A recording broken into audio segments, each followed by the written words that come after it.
Sunday. It's a new day. So we got up bright and early. We walked into Windsor and had some breakfast at Bill's, half-price breakfast because of this government thingy, which was lovely. And then we said goodbye to Erica at the train station, which was sad because we've loved having her, and also it would have been nice to have a helper for a bit longer, but it is what it is. And we have just got back to the boat.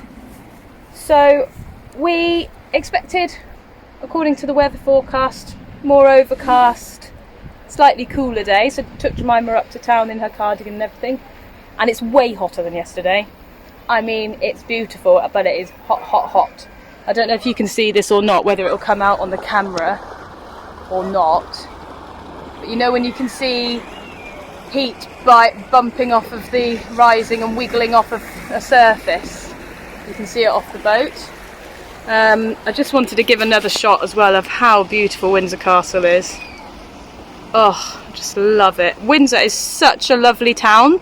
We didn't actually explore the town when we were here last time.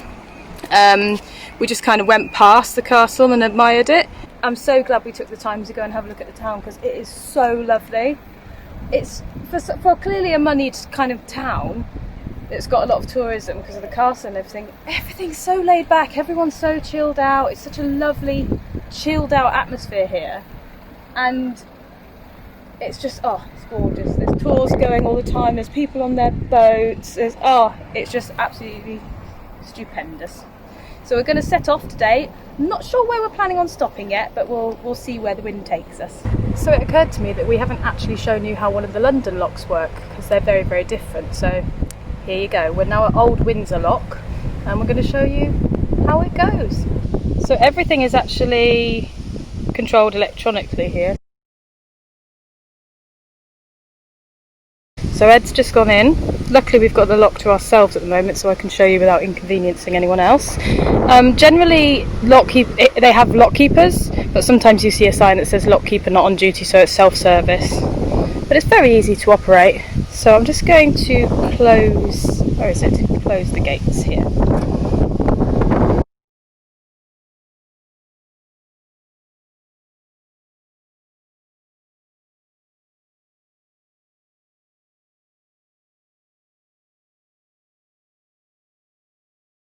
So kindly, the lady who's waiting outside the lock is operating it for us, but as you can see, she stood there.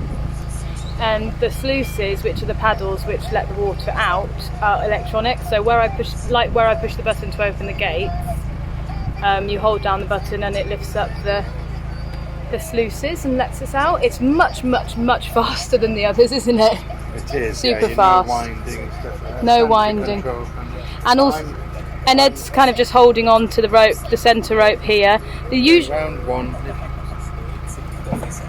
Oh yes. Round one. Oh yes. And the thing is, because they're so big, you can get numerous boats in it, which means that it's much easier for traffic.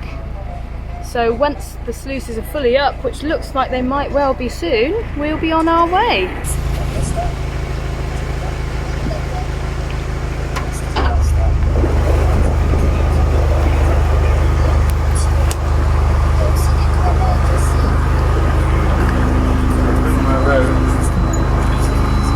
Lay it on the boat.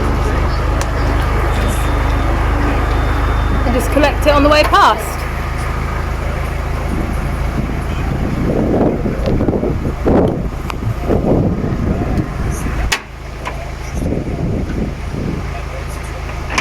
Oh no! Oh, you've done it. Oh, I thought you hadn't done it.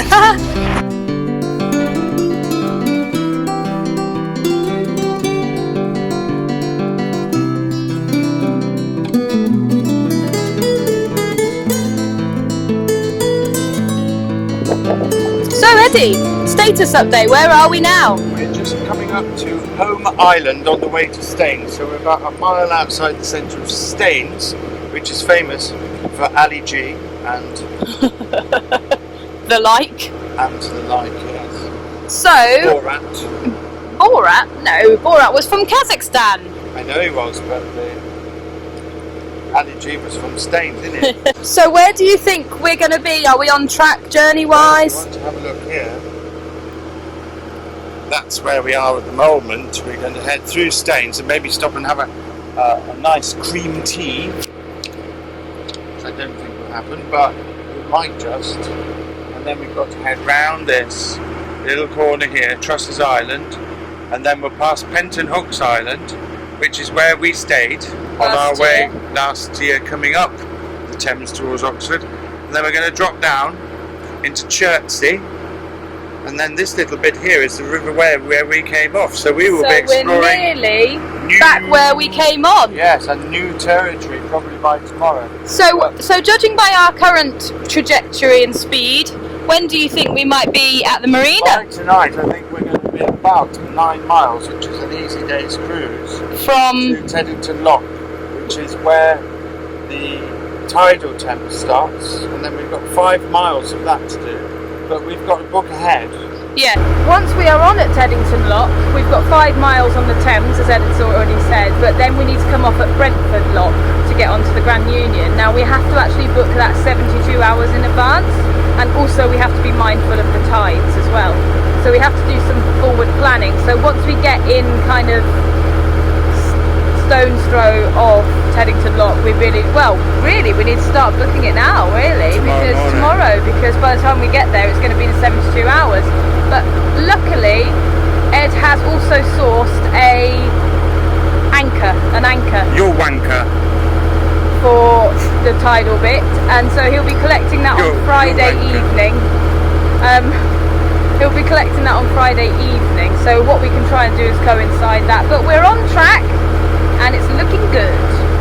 Ooh, boat for sale there. Rather nice one. Should we have it, Eddie? Yeah, do you want the swap, mate? Do you want the swap? It's only done how many hours?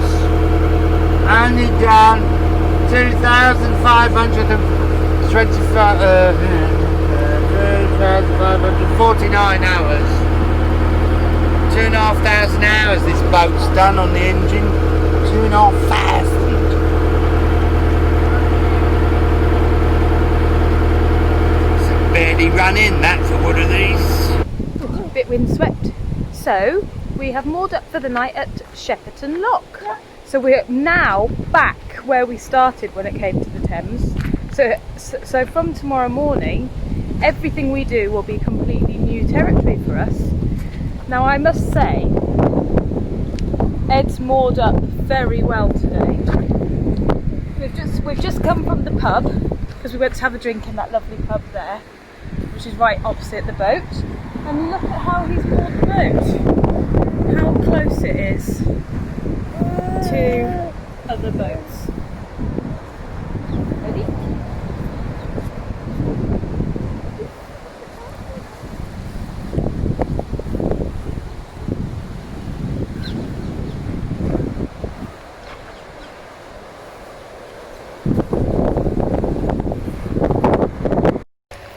It's a new day today. Yesterday was quite a busy day. We had a visitor, Carol, came to have a little bit of lunch with us in a lovely little pub just off the Thames, and then she kindly gave me a lift towards my car. I got a train back to Thiel and picked up the car, the car is moored up just by the boat at the moment. We've been shopping this morning, and I went into the East End yesterday, right through Knightsbridge, all the way through the centre of town, to go and pick up an anchor, just in case we get into trouble on the tidal bit of the Thames. So we're 74% of the way into the journey, which is 68 miles and 5 3/4 furlongs, which means we've got about 25 miles to go. We've got a crossing booked for the tidal bit of the Thames to arrive at Brentford Lock at 7:45 on Sunday morning, and then we'll be on the Grand Union Canal, all being well. Hopefully, I've spent a lot of money on an anchor and a lot of money going to get it, and we'll never actually have to deploy it. How about that then? So we're not far. So Jemima, it is 1:30, and Jemima is having a sleep because her morning nap was kind of disrupted by our going to get some shopping in. We've stocked up on non-perishables, cat food and litter as well, and it's really another really hot day, but we need to get going. It's going to be a beautiful sailing day, but maybe too hot.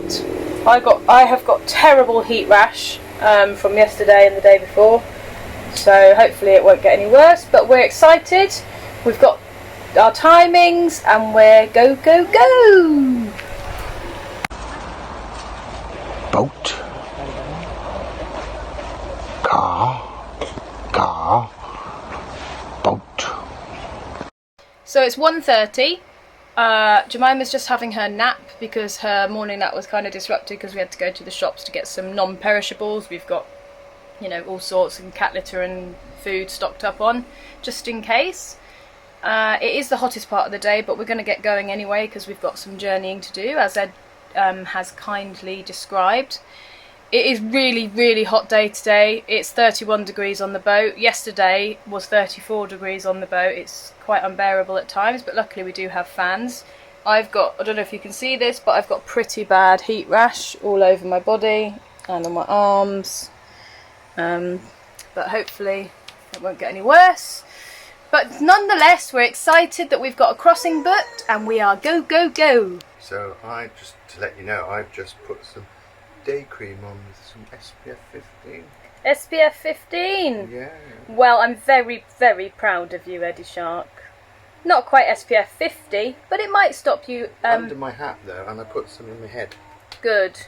Yeah, so now I'm going to put SPF 50 round bits that burn, yeah. Yes, anti-aging. You're going to look 10 years younger. I am, I'm going to look 20. But which, by the way, he already does, because we've shaved his head again. Woo woo! I just taken the clippers to it. Yeah. I'm quite a good hairdresser, aren't I? Yes, and my beard's coming on nicely again. Mm, yes, I feel almost attractive. Woo! It's always a good feeling. So we're on the move. I've got my cap back on and I've also got a linen shirt on just in case. Even though it's quite warm, I'd rather not be wearing it, but I don't want that heat rash again. So we're on the way to Shepperton Lock. So we've just come out of Shepperton Lock and there was an area that had loads of people enjoying the sunshine, people jumping in the river, kids jumping off the road bridge into the river, which terrified me. Loads of boat hires, just people generally enjoying the river, but it was really, really busy. It was quite stressful actually. We actually did end up going into the shade and floating about a bit so we could get the pram cover up because we needed some shade. It is not a nice day, to be honest, to be navigating. It's just too hot, and we were getting grumpy with each other because we were so hot. But it's quite helpful to have this shade. It does make it a little bit warmer, but at least we've got some respite from the sun. And there's some. It's nice to see people enjoying the river, but it's hot, hot, hot.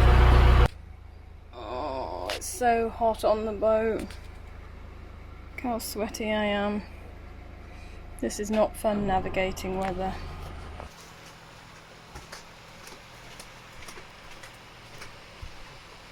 There goes the toilet. Stopped at Shepperton Marina. I'm just about to do the rubbish. Jemima's managed to avoid most of the horrible hot stuff by sleeping at the correct time. She's now having her tea. She's having a big feast because she didn't have any lunch. She slept right through it. She's having skips, olive bread, tomato and cucumber. So we're now just past Walton. We've actually found somewhere to moor. We haven't actually come very far today because we know we've got to kind of pace ourselves until Sunday morning when we do the 5 miles of the tidal, which is that's not very far away now.